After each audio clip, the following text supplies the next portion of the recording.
Greeting guys, today we are here to learn how to make the charts for our data. For example, you have the x values, some random values, and for the grades by the random.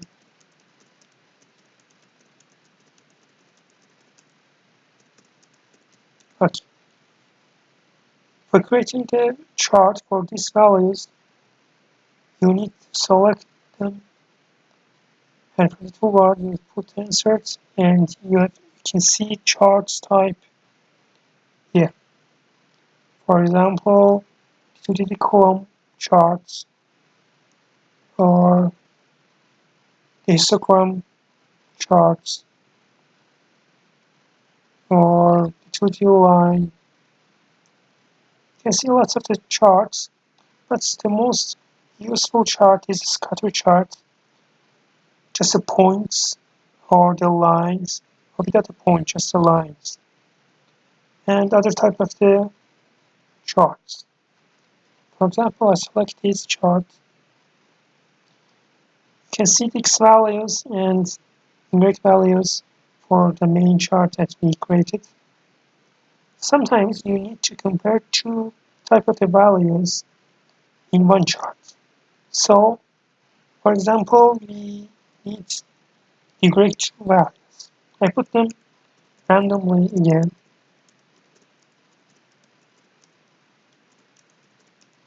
That's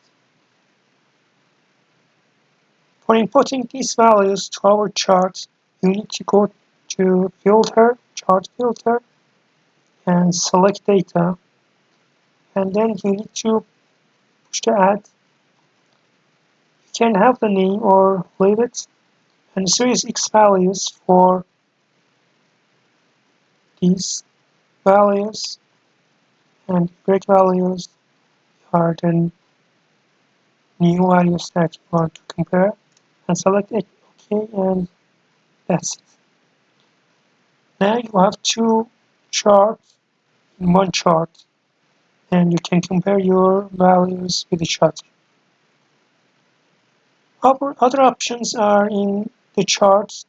You can have here the chart elements, the axis titles, chart title. It means that you don't need to have it, or you need to have it, or you can rename it, everything.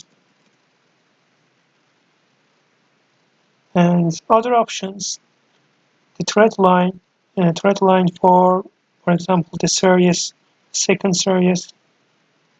You see the thread line here, and the labels, errors, labels. For example, you can use it. It's useful too. And other options that you need for your chart. I think that's enough for the basic learning, and have the best time. Don't forget to subscribe our video.